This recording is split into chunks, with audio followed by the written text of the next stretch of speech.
Hi ನಡೆಸೋದು from tech in Kannada. Finally ಗಮನಿಸ್ತಾ ಇದ್ದೀರಾ, ಇವತ್ತು ನನ್ನ ಮುಂದೆ ರಿಯಲ್ಮಿ 10 Pro ಪ್ಲಸ್ ಸ್ಮಾರ್ಟ್ಫೋನ್ ಇರುವಂಥದ್ದು. ಈ ಒಂದು ಸ್ಮಾರ್ಟ್ಫೋನ್ ಒಂದು ರೀತಿ ರಿಯಲ್ಮಿ 10 ಸೀರೀಸ್ನ ಫ್ಲ್ಯಾಗ್ಶಿಪ್ ಸ್ಮಾರ್ಟ್ಫೋನ್ ಅಂತ ಅನ್ಬೋದು, ಮೋಸ್ಟ್ ಎಕ್ಸ್ಪೆನ್ಸಿವ್ ಸ್ಮಾರ್ಟ್ಫೋನ್ ಅಂತ ಅನ್ಬೋದು. ಈ ಒಂದು ರಿಯಲ್ಮಿ 10 ಸೀರೀಸ್ನಲ್ಲಿ ನಾನು ಈ ಒಂದು ವಿಡಿಯೋ ಮಾಡೋ ಟೈಮಲ್ಲಿ ಈ ಒಂದು ಫೋನ್ನ ಬೆಲೆ ಇನ್ನೂ ರಿವೀಲ್ ಆಗಿಲ್ಲ. ಅವರೇ ಕನ್ಫರ್ಮ್ ಮಾಡಿರುವ ಪ್ರಕಾರ ಈ ಒಂದು ಸ್ಮಾರ್ಟ್ಫೋನ್ 25,000 ರೂಪಾಯಿ ಒಳಗಡೆ ಲಾಂಚ್ ಆಗುತ್ತಂತೆ. ಸೊ ಈ ಒಂದು ಪ್ರೈಸ್ ರೇಂಜ್ಗೆ ಒಂದು ಸ್ಮಾರ್ಟ್ಫೋನ್ನ ಪರ್ಚೇಸ್ ಮಾಡ್ಬೋದಾ?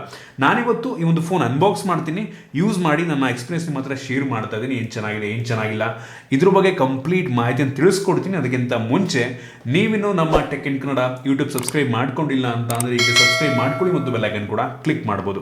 ಮೊದಲನೇದಾಗಿ ಒಂದು ಸ್ಮಾರ್ಟ್ಫೋನನ್ನು ಅನ್ಬಾಕ್ಸ್ ಮಾಡೋಣ.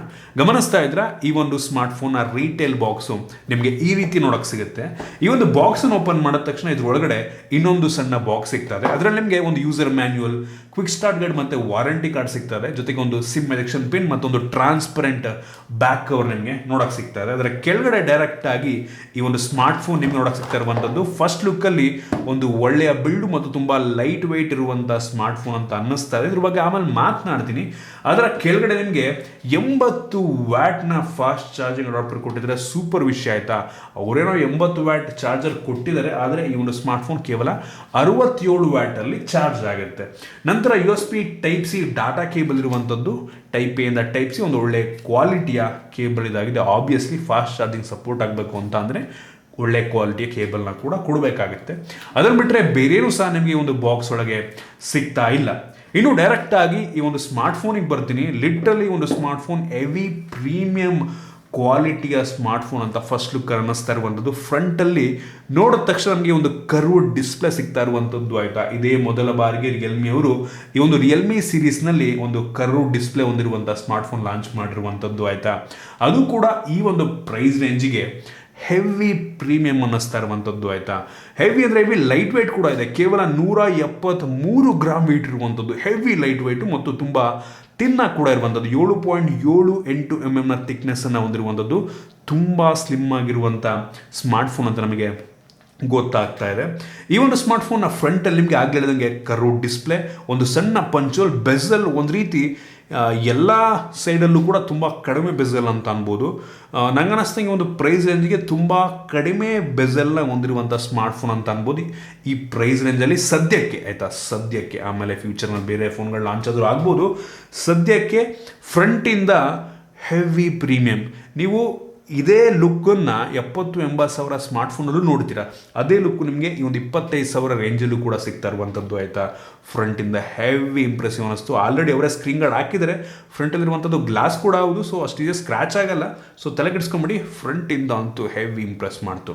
ಇನ್ನು ಈ ಒಂದು ಫೋನ್ನ ಬ್ಯಾಗ್ ಬಂತು ಅಂತ ಅಂದರೆ ಇದು ಪ್ಲಾಸ್ಟಿಕ್ ಬ್ಯಾಗು. ಸ್ವಲ್ಪ ಬೇಜಾರಾಯಿತು. ಗ್ಲಾಸ್ ಬ್ಯಾಗ್ ಕೊಟ್ಟಿದ್ರೆ ತುಂಬ ಚೆನ್ನಾಗಿರ್ತಾ ಇತ್ತು. ಇತ್ತೀಚೆಗಂತೂ 10,000 ರೂಪಾಯಿ ಒಳಗೂ ಕೂಡ ಕೆಲವೊಂದು ಸ್ಮಾರ್ಟ್ಫೋನ್ನ ಬ್ರ್ಯಾಂಡ್ಗಳು ಗ್ಲಾಸ್ ಬ್ಯಾಕನ್ನು ಕೊಡೋಕ್ಕೆ ಶುರು ಮಾಡಿದರೆ ಇವ್ರು ಕೊಡ್ಬೋದಾಗಿತ್ತು. ಇದೊಂಥರ ಡಿಫ್ರೆಂಟ್ ಗ್ರೇಡಿಯಂಟ್ ಲುಕ್ ಇದೆ, ಸ್ಮಡ್ಜಸ್ ಆಗಲ್ಲ, ಮ್ಯಾಟ್ ಫಿನಿಶ್ ಒಂಥರ. ಬಟ್ ಸ್ಟಿಲ್ ಗ್ಲಾಸ್ ಕೊಟ್ಟಿದ್ರೆ ತುಂಬ ಇಂಪ್ರೆಸಿವ್ ಆಗ್ತಾ ಇತ್ತು. ಬಟ್ ಸ್ಟಿಲ್ ಬ್ಯಾಕ್ ಕವರ್ ಹಾಕೊಂಡ್ರೆ ತುಂಬ ಒಳ್ಳೆಯದು. ಪ್ಲಾಸ್ಟಿಕ್ ಆಗಿರೋದ್ರಿಂದ ಸ್ಕ್ರ್ಯಾಚ್ ಆಗುವ ಸಾಧ್ಯತೆ ಇರುತ್ತೆ. ಹಿಂದ್ಗಡೆಯಿಂದ ತುಂಬ ಚೆನ್ನಾಗಿ ಕಾಣ್ತದೆ, ಅದಕ್ಕೆ ಅದೇನು ನಾನು ಕಂಪ್ಲೇಂಟ್ ಮಾಡ್ತಿಲ್ಲ.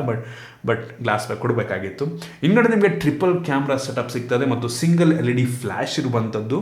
ಹಿಂದ್ಗಡೆ ನಿಮಗೆ ಯಾವುದೇ ಫಿಂಗರ್ ಪ್ರಿಂಟ್ ಸೆನ್ಸಾರ್ ಸಿಗ್ತಾ ಇಲ್ಲ. ಸೊ ನಮಗೆ ಗೊತ್ತಾಗ್ತಿರುವಂಥದ್ದು ಈ ಒಂದು ಫೋನಲ್ಲಿ in display fingerprint sensor ಇದೆ ಅಂತ.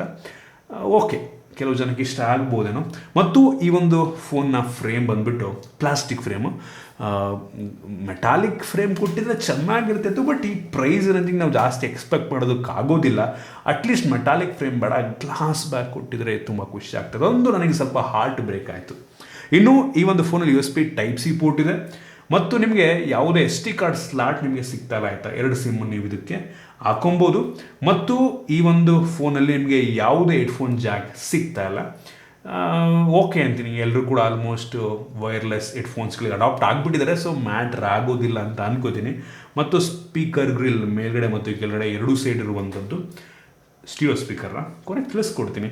ಓವರಾಲ್ ಡಿಸೈನ್ ಮತ್ತು ಬಿಲ್ಡ್ ಕ್ವಾಲಿಟಿ ನನಗೆ ತುಂಬ ಇಂಪ್ರೆಸ್ ಮಾಡ್ತು. ಫ್ರಂಟಿಂದ ಒಂದು ಬೆಂಕಿ, ಕರ್ವ್ಡ್ ಡಿಸ್ಪ್ಲೇ ಕೊಟ್ಟು ಅವು ಲುಕ್ಕನ್ನೇ ಚೇಂಜ್ ಮಾಡಿಬಿಟ್ಟಿದ್ರೆ. ಈ ಒಂದು ಪ್ರೈಸ್ ಆ್ಯಂಡ್ ಲುಕ್ಕೇ ಒಂಥರ ನೆಕ್ಸ್ಟ್ ಲೆವೆಲ್ ಆಗಿರುವಂಥದ್ದು ಆಯಿತಾ.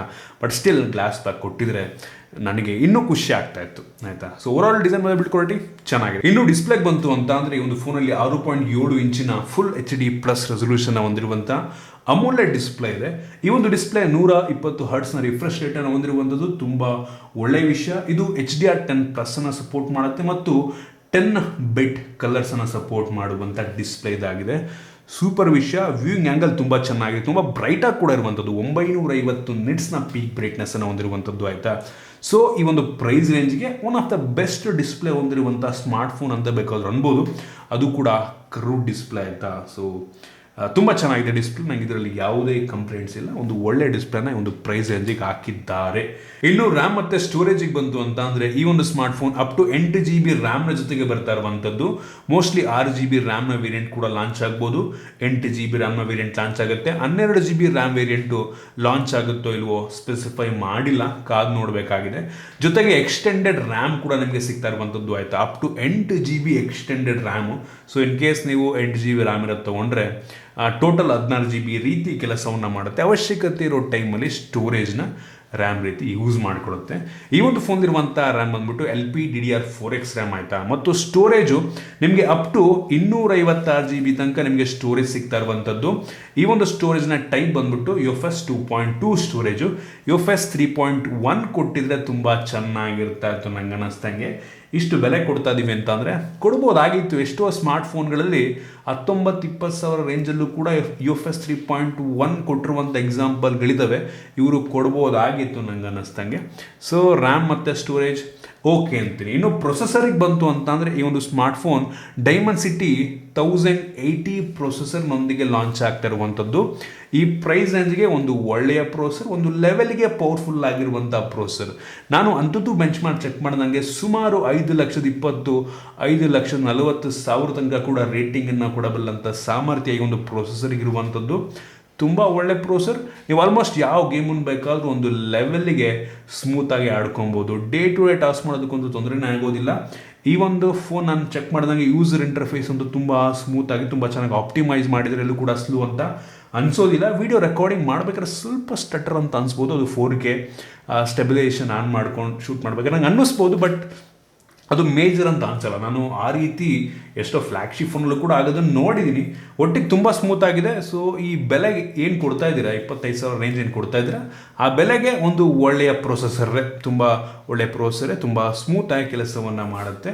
ಮುಂದಿನ 1-2-3 ವರ್ಷಕ್ಕೆ ಏನು ತೊಂದರೆ ಇಲ್ಲ, ಆರಾಮಾಗಿ ಸ್ಮೂತಾಗಿ ಕೆಲಸ ಮಾಡುತ್ತೆ ಅಂತ ನನ್ನ ಒಂದು ಅಭಿಪ್ರಾಯ. ಇನ್ ಕೇಸ್ ನೀವೇನಾದರೂ ಗೇಮರ್ ಆಗಿದ್ದೀರಾ ಅಂತಂದರೆ, ಹಾರ್ಡ್ ಕೋರ್ ಗೇಮರ್ ಆಗಿದ್ದೀರಾ ಅಂತ ಅಂದರೆ ಈ ಪ್ರೊಸೆಸರ್ ಚೆನ್ನಾಗಿದೆ, ತುಂಬ ಸ್ಮೂತಾಗಿ ಹೈ ಸೆಟ್ಟಿಂಗಲ್ಲಿ ಆಡ್ಕೊಬೋದು. ಆದರೂ ಕೂಡ ನಿಮಗೆ ಇದಕ್ಕಿಂತ ಪವರ್ಫುಲ್ ಆಗಿರುವಂಥ ಪ್ರೊಸೆಸರ್ ಸಿಗ್ತವೆ. ಆದರೆ ಸ್ವಲ್ಪ ಬೆಲೆ ಜಾಸ್ತಿ ಕೊಡಬೇಕಾಗತ್ತೆ ಆಯಿತಾ. ಸೊ ಅದೊಂದೊಂದು ತಲೆಯಲ್ಲಿ ಇಟ್ಕೊಳ್ಳಿ ನೀವು. ಒಟ್ಟಿಗೆ ಒಂದು ಬೆಲೆಗೆ ನನಗೆ ಅನ್ನಿಸ್ದಂಗೆ ಆಲ್ಮೋಸ್ಟ್ ಎಲ್ಲ ಗೇಮನ್ನು ಸ್ಮೂತಾಗಿಯೇ ಪ್ಲೇ ಮಾಡ್ಬೋದು. ನಾನು ನಿಮಗೆ ತೋರಿಸ್ತಾ ಇದ್ದೀನಿ. ಇನ್ನು ಕ್ಯಾಮ್ರಾ ಬಗ್ಗೆ ಮಾತನಾಡಬೇಕಂತ ಅಂದರೆ ಈ ಫೋನ್ನ ರೇರಲ್ಲಿ 3 ಕ್ಯಾಮ್ರಾ ಇದೆ. ಅದರಲ್ಲಿ ಮೈನ್ ಸೆನ್ಸರ್ ಬಂದ್ಬಿಟ್ಟು 108 ಮೆಗಾಪಿಕ್ಸೆಲ್ ಸ್ಯಾಮ್ಸಂಗ್ ಇಂದು HM6 ಸೆನ್ಸರ್. ಒಂದು ಒಳ್ಳೆ ಸೆನ್ಸಾರೇ, ಹಂಗಂತ ಜಾಸ್ತಿ ಮೆಗಾಪಿಕ್ಸೆಲ್ ಇದೆ ಅಂದ ತಕ್ಷಣ ಒಂದು ಒಳ್ಳೆ ಫೋಟೋ ಪ್ರೊಡ್ಯೂಸ್ ಮಾಡುತ್ತೆ ಅಂತ ಅಲ್ಲ. ಈ ಒಂದು ಸೆನ್ಸಾರ್ ಇಂಡೋರಲ್ಲಿ ಲೋ ಲೈಟಲ್ಲಿ ಒಂದು ಡೀಸೆಂಟ್ ಫೋಟೋ ಪ್ರೊಡ್ಯೂಸ್ ಮಾಡುತ್ತೆ. ಡೇ ಲೈಟಲ್ಲಿ ಹೊರಗಡೆ ಒಂದು ಒಳ್ಳೆ ಫೋಟೋ ಪ್ರೊಡ್ಯೂಸ್ ಮಾಡುತ್ತೆ ಆಯಿತಾ. ಇದು one of the best sensor ಅಂತ ಅನ್ನೋದಿಲ್ಲ ನಾನು. ಈ ಬೆಲೆ ಇದಕ್ಕಿಂತ ಒಳ್ಳೆ ಕ್ಯಾಮ್ರಾ ಹೊಂದಿರುವಂಥ ಫೋನ್ಗಳು ನೋಡಿದ್ದೀನಿ. ಡೀಸೆಂಟ್ ಆಗಿದೆ ಆಯಿತಾ. ಈ ಬೆಲೆಗೆ ಓಕೆ ಅಂತೀನಿ, ಇಂಪ್ರೆಸಿವ್ ಅಂತ ಅನ್ನೋದಿಲ್ಲ. ಇದರ ಜೊತೆಗೆ ಇನ್ನೊಂದು 8 megapixel ultra wide angle lens ಇರುವಂಥದ್ದು. ತುಂಬ ವೈಡ್ ಆಗಿದೆ, ಕ್ಲಾರಿಟಿ ಅಷ್ಟಕ್ಕಷ್ಟೇ ಅಂತ ಅನ್ನಿಸ್ತು. ಅದನ್ನು ಬಿಟ್ಟರೆ ಇನ್ನೊಂದು 2 ಮೆಗಾಪಿಕ್ಸೆಲ್ ಮ್ಯಾಕ್ರೋ ಲೆನ್ಸ್ ಕೊಟ್ಟಿದ್ದಾರೆ, ಮಾಡೋಕ್ಕೆ ಕೆಲಸ ಇಲ್ಲ. ಆ ಸ್ಯಾಂಪಲ್ ನಾನು ನಿಮಗೆ ತೋರಿಸ್ತಾ ಇದ್ದೀನಿ ಆಯಿತಾ. ಪ್ರತಿಯೊಂದು ಸ್ಯಾಂಪಲ್ ನೋಡಿ ನೀವೇ ಜಡ್ಜ್ ಮಾಡ್ಬೋದು. ಸೊ ರೇರ್ ಕ್ಯಾಮ್ರಾ ನಂಗೆ ಅನ್ನಿಸ್ದಂಗೆ ಬೆಲೆಗೆ ಪರವಾಗಿಲ್ಲ ಅಂತೀನಿ ಆಯಿತಾ, ಇಂಪ್ರೆಸಿವ್ ಅಂತ ಅನ್ನೋದಿಲ್ಲ. ಇನ್ನು ಫ್ರಂಟ್ ಕ್ಯಾಮ್ರಾಗೆ ಬಂತು ಅಂತ ಅಂದರೆ 16 ಮೆಗಾಪಿಕ್ಸೆಲ್ನ ಫ್ರಂಟ್ ಕ್ಯಾಮ್ರಾ ಇರುವಂಥದ್ದು. ಇದು ತುಂಬ ವೈಡ್ ಆಗಿದೆ, ಕ್ಲಾರಿಟಿ ಕೂಡ ತುಂಬ ಚೆನ್ನಾಗಿದೆ ಅಂತ ಅನ್ನಿಸ್ತು. ಈ ಫ್ರಂಟ್ ಕ್ಯಾಮ್ರಾ ಒಂಥರ ನೀವು ಚೆನ್ನಾಗಿ ಕಾಣೋ ರೀತಿ ಫೋಟೋವನ್ನು ತೆಗೆಯುತ್ತೆ. ಇಷ್ಟ ಆಯಿತು. ಆ ಸ್ಯಾಂಪಲ್ನ ಕೂಡ ನಾನು ನಿಮಗೆ ತೋರಿಸ್ತಾ ಇದ್ದೀನಿ. ವಿಡಿಯೋಗ್ರಫಿಗೆ ಬಂತು ಅಂತ ಅಂದರೆ ಈ ಒಂದು rear camera 4K video record ಮಾಡಿದ್ರೆ front camera full HD video record ಮಾಡುತ್ತೆ. ತುಂಬ ಸ್ಟೇಬಲ್ ಶಾರ್ಟ್ಸನ್ನು ಇದು ನೀಡಬಲ್ ಅಂತ ಕೆಪಾಸಿಟಿ ಹೊಂದಿರುವಂಥದ್ದು. ತುಂಬ ಸ್ಟೇಬಲ್, ನಿಮಗೆ ಶೇಕಿ ಅಂತ ಅನಿಸೋದಿಲ್ಲ. ಒಂದು ಒಳ್ಳೆ ವಿಷಯ. ಓವರಾಲ್ ಕ್ಯಾಮ್ರಾ ಈ ಒಂದು ಬೆಲೆಗೆ ಓಕೆ ಅಂತೀನಿ, ಸುಮಾರಾಗಿದೆ. ಇದಕ್ಕಿಂತ ಒಳ್ಳೆ ಫೋಟೋ ತೆಗೆಯುವಂಥ ಫೋನ್ಗಳನ್ನು ನೀವೊಂದು ಬೆಲೆಯಲ್ಲೇ ನೋಡಿದ್ದೇನೆ. ಸೊ ಕ್ಯಾಮ್ರಾ ಓಕೆ ಅನ್ಬೋದು. ಇನ್ನು ಸೆಕ್ಯೂರಿಟಿ ಬಗ್ಗೆ ಮಾತನಾಡಬೇಕಂತ ಅಂದರೆ ಈ ಒಂದು ಫೋನಲ್ಲಿ ನಿಮಗೆ ಇನ್ ಡಿಸ್ಪ್ಲೇ ಫಿಂಗರ್ ಪ್ರಿಂಟ್ ಸೆನ್ಸರ್ ಸಿಗ್ತಾ ಇರುವಂಥದ್ದು. ಆ ಒಂದು ಸ್ಪೀಡನ್ನು ನೀವೇ ನೋಡಬಹುದು. ಇದು optical in display finger print sensor, but still ತುಂಬ ಫಾಸ್ಟ್ ಆಗಿದೆ ಆಯಿತಾ. ಎಲ್ಲೂ ಕೂಡ ನನಗೆ ಡಿಲೇ ಇದೆ ಅಂತ ಅನ್ನಿಸ್ತಾ ಇಲ್ಲ, ನೀವೇ ನೋಡಿ ಜಡ್ಜ್ ಮಾಡ್ಬೋದು. ಇನ್ನು ಫೇಸ್ ಅನ್ಲಾಕ್ ಇದು ಕೂಡ ತುಂಬ ಫಾಸ್ಟ್ ಆಗಿದೆ. ಯೂಶಲಿ ರಿಯಲ್ಮಿ ಫೇಸ್ ಅನ್ಲಾಕು ತುಂಬ ಫಾಸ್ಟ್ ಆಗಿದೆ, ನೋಡ್ತಾ ಇದ್ದೀರಾ. ನಾನು ಕ್ಲಿಕ್ ಮಾಡಿದ ತಕ್ಷಣ ಪಟ್ ಅಂತ ಅನ್ಲಾಕ್ ಮಾಡುತ್ತೆ, ತುಂಬ ಫಾಸ್ಟ್ ಆಗಿದೆ. ಇನ್ನು ಬ್ಯಾಟ್ರಿಗೆ ಬಂತು ಅಂತ ಅಂದರೆ ಇಂಪ್ರೆಸಿವ್ ವಿಷಯ, ಈ ಒಂದು ಫೋನಲ್ಲಿ 5000 mAh ಕೆಪಾಸಿಟಿಯ ಬ್ಯಾಟ್ರಿಯನ್ನು ಕೊಟ್ಟಿದ್ದಾರೆ. ನೀವು ತುಂಬ ಜನ ಅನ್ಕೋತಾ ಇರ್ಬೋದು ಅದರಲ್ಲಿ ಇಂಪ್ರೆಸಿವ್ ಏನಿದೆ, ಎಲ್ಲ ಫೋನಲ್ಲೂ ಕೂಡ 5000 mAh ಕೆಪಾಸಿಟಿ ಬ್ಯಾಟ್ರಿ ಇರುತ್ತೆ ಅಂತ. ಏನಕ್ಕೆ ಇಂಪ್ರೆಸಿವ್ ಅಂತ ಅಂದರೆ ಈ ಒಂದು ಸ್ಮಾರ್ಟ್ಫೋನ್ ತುಂಬ ತಿನ್ನಾಗಿದ್ರೂ ಕೂಡ ಬ್ಯಾಟ್ರಿಯಲ್ಲಿ ಕಾಂಪ್ರಮೈಸ್ ಮಾಡಿಲ್ಲ. ಯೂಶಲಿ ತುಂಬ ತಿನ್ನಾಗಿರುವಂಥ ಸ್ಮಾರ್ಟ್ಫೋನ್ಗಳಲ್ಲಿ 4000 4500 mAh ಕೆಪಾಸಿಟಿ ಬ್ಯಾಟ್ರಿ ಕೊಡ್ತಾರೆ. ಇವರು ತಿನ್ನಾಗಿದ್ರೂ ಕೂಡ 5000 mAh ಕೆಪಾಸಿಟಿ ಬ್ಯಾಟ್ರಿ ಕೊಟ್ಟಿರುವಂಥದ್ದು ನನಗೆ ಇಂಪ್ರೆಸಿವ್ ಅನ್ನಿಸ್ತು. ಜೊತೆಗೆ ಬಾಕ್ಸ್ ಒಳಗೆ 80 ವ್ಯಾಟ್ನ ಚಾರ್ಜರ್ ಬೇರೆ ಕೊಟ್ಟಿದ್ದಾರೆ. ಬಟ್ ಸ್ಟಿಲ್ ಈ ಒಂದು ಸ್ಮಾರ್ಟ್ಫೋನ್ 67 ವ್ಯಾಟಲ್ಲಿ ಚಾರ್ಜ್ ಮಾಡುತ್ತೆ. ಈ ಒಂದು ಸ್ಮಾರ್ಟ್ಫೋನ್ನ ಫುಲ್ ಚಾರ್ಜ್ ಮಾಡೋದಕ್ಕೆ ಸುಮಾರು 35ರಿಂದ 40 ನಿಮಿಷ ಟೈಮ್ ತೊಗೊಳುತ್ತೆ. 50% ಚಾರ್ಜ್ ಮಾಡೋದಕ್ಕೆ ಸುಮಾರು ಒಂದು 17 ನಿಮಿಷ ಟೈಮ್ ತೊಗೊಳುತ್ತೆ. ಸೊ ಬ್ಯಾಟ್ರಿ ಮತ್ತು ಚಾರ್ಜರ್ ಎರಡೂ ಕೂಡ ತುಂಬ ಚೆನ್ನಾಗಿರುವಂಥದ್ದು. ಇನ್ನು OS ಬಗ್ಗೆ ಮಾತನಾಡಬೇಕಂತ ಅಂದರೆ ಈ ಒಂದು ಫೋನಲ್ಲಿ ಲೇಟೆಸ್ಟ್ ಆಂಡ್ರಾಯ್ಡ್ 13ನ ಬೇಸ್ ಮೇಲೆ ರನ್ ಆಗ್ತಿರುವಂಥ ರಿಯಲ್ಮಿ UI ಇರುವಂಥದ್ದು. ಈ ಒಂದು OS ತುಂಬ ಸ್ಮೂತ್ ಆಗಿದೆ, ಎಲ್ಲೂ ಕೂಡ ಲ್ಯಾಗಿ ಅಂತ ಅನಿಸಿಲ್ಲ. ನಿಯರ್ಲಿ ಸ್ಟಾಕ್ ಆಂಡ್ರಾಯ್ಡ್ ಎಕ್ಸ್ಪೀರಿಯನ್ಸ್ ನಿಮಗೆ ನೀಡ್ತಾ ಇರುವಂಥದ್ದು ಆಯಿತಾ. ನನಗಂತೂ ಈ ಒಂದು OS ತುಂಬ ಇಂಪ್ರೆಸ್ ಮಾಡುತ್ತೆ. ಒಂದು ಬೇಜಾರಾದಂಥ ವಿಷಯನಪ್ಪ ಅಂತ ಅಂದರೆ ಕೆಲವೊಂದು ಬೇಡದೇ ಇರುವಂಥ ಅಪ್ಲಿಕೇಶನ್ಗಳಿದೆ, ಕೆಲವೊಂದು ಬ್ಲೋಟ್ವೇರ್ಸ್ ಇದೆ, ಅದನ್ನು ಅನ್ಇನ್ಸ್ಟಾಲ್ ಕೂಡ ಮಾಡ್ಕೊಬೋದು. ಬಟ್ ಸ್ಟಿಲ್ ಅದನ್ನು ಕೊಡದೇ ಇದ್ದಿದ್ರೆ ತುಂಬ ಚೆನ್ನಾಗಿರ್ತಿತ್ತು ಅಂತ ನನಗೇನು ಅನಿಸುತ್ತೆ. ಅದನ್ನು ಬಿಟ್ಟರೆ OS ಅಂತೂ ತುಂಬ ಸ್ಮೂತ್ ಆಗಿದೆ.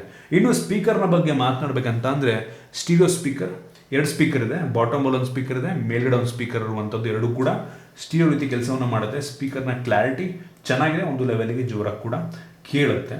ಇನ್ನು ಇದನ್ನು ಬಿಟ್ಟರೆ ಈ ಒಂದು ಫೋನಲ್ಲಿ ಡ್ಯೂಯಲ್ ಬ್ಯಾಂಡ್ ವೈಫೈನ ಜೊತೆಗೆ ವೈಫೈ 6 ಕೂಡ ಸಪೋರ್ಟ್ ಮಾಡುತ್ತೆ ಮತ್ತು ಬ್ಲೂಟೂತ್ 5.2 ಕೂಡ ಇರುವಂಥದ್ದು ಮತ್ತು ಕ್ಯಾರಿಯರ್ ಅಗ್ರಿಗೇಷನ್ನ ಕೂಡ ಸಪೋರ್ಟ್ ಮಾಡುತ್ತೆ. ನೀವು ಹಾಗಾದರೆ ಕೇಳಬಹುದು ಈ ಒಂದು ಸ್ಮಾರ್ಟ್ಫೋನ್ನ 25,000 ರೂಪಾಯಿ ರೇಂಜಲ್ಲಿ ಪರ್ಚೇಸ್ ಮಾಡ್ಬೋದಾ ಅಂತ.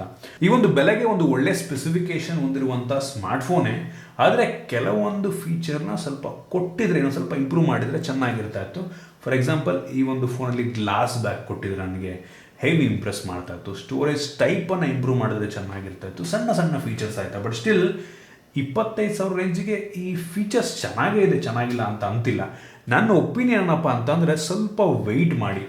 ರೀಸನ್ ಏನಕ್ಕೆ ಅಂತಂದರೆ ಕಳೆದ 2 ತಿಂಗಳಿಂದ ಯಾವುದೇ ಸ್ಮಾರ್ಟ್ಫೋನ್ಗಳು ಲಾಂಚ್ ಆಗಿಲ್ಲ. ಇನ್ನು ಈ ತಿಂಗಳಿಂದ ತುಂಬ ಬ್ರ್ಯಾಂಡ್ಗಳು ತುಂಬ ಫೋನ್ಗಳನ್ನು ಲಾಂಚ್ ಮಾಡ್ತಾರೆ ಆಯಿತಾ. ಸೊ ನಿಮಗೆ ಇದಕ್ಕಿಂತ ಒಳ್ಳೆ ಸ್ಮಾರ್ಟ್ಫೋನ್ ಒಂದು ಆಪ್ಷನ್ ಆಗಿ ಸಿಗಬಹುದು ಆಯಿತಾ. ಸೊ ವೆಯ್ಟ್ ಮಾಡಿ ನೋಡಿ, ನನಗೂ ಗೊತ್ತಿಲ್ಲ ಆಯಿತಾ. ಬಟ್ ವೆಯ್ಟ್ ಮಾಡಿ, ತುಂಬ ಸ್ಮಾರ್ಟ್ಫೋನ್ಗಳು ಲಾಂಚ್ ಆಗೋ ಟೈಮ್ ಇದು. ಸೊ ಅದರಿಂದ ಆಮೇಲೆ ಬೇಕಾದ್ರೆ ನೀವು ಜಡ್ಜ್ ಮಾಡಿಕೊಂಡು ಯಾವ್ದು ಚೆನ್ನಾಗಿದೆ ಅಂತ ನೋಡಿಕೊಂಡು ಪರ್ಚೇಸ್ ಮಾಡೋದು ಒಳ್ಳೆಯದು. ಇದು ಕೂಡ ಚೆನ್ನಾಗಿದೆ ಅಂತ ಅಂತಿಲ್ಲ, ಬಟ್ ಬೇರೆ ಫೋನ್ಗಳು ಕೂಡ ಲಾಂಚ್ ಆಗ್ತಾ ಇದ್ದಾವೆ, ಅದನ್ನು ನೋಡ್ಕೊಂಡು ಪರ್ಚೇಸ್ ಮಾಡಿ ಅಂತೀನಿ ಅಷ್ಟೇ. ಇದಿಷ್ಟು ಈ ಒಂದು ಸ್ಮಾರ್ಟ್ಫೋನ್ನ ಬಗ್ಗೆ ನನ್ನ ಆನೆಸ್ಟ್ ಒಪಿನಿಯನ್. ನಿಮಗೆ ಇದ್ರ ಬಗ್ಗೆ ಏನಿಸ್ತದೆ ಡೌಟ್ಗಳಿದೆ ಕಾಮೆಂಟ್ ತಿಳಿಸ್ಬೋದು. ಇಷ್ಟ ಆಗಿದ್ರೆ ದಯವಿಟ್ಟು ಲೈಕ್ ಮಾಡಿ, ಶೇರ್ ಮಾಡಿ. ಇದೇ ರೀತಿ ನಮ್ಮ ಬೇರೆ ಬೇರೆ ವಿಡಿಯೋಗಳಿಗೆ ನಮ್ಮ tech in Kannada YouTube channel subscribe ಮಾಡ್ಕೊಂಡಿಲ್ಲ ಅಂತ ಅಂದರೆ ಈಗಲೇ ಸಬ್ಸ್ಕ್ರೈಬ್ ಮಾಡ್ಕೊಳ್ಳಿ ಮತ್ತು ಬೆಲ್ ಐಕಾನ್ ಕೂಡ ಕ್ಲಿಕ್ ಮಾಡ್ಬೋದು. ಸಿಗೋಣ ಮುಂದಿನ ವಿಡಿಯೋದಲ್ಲಿ.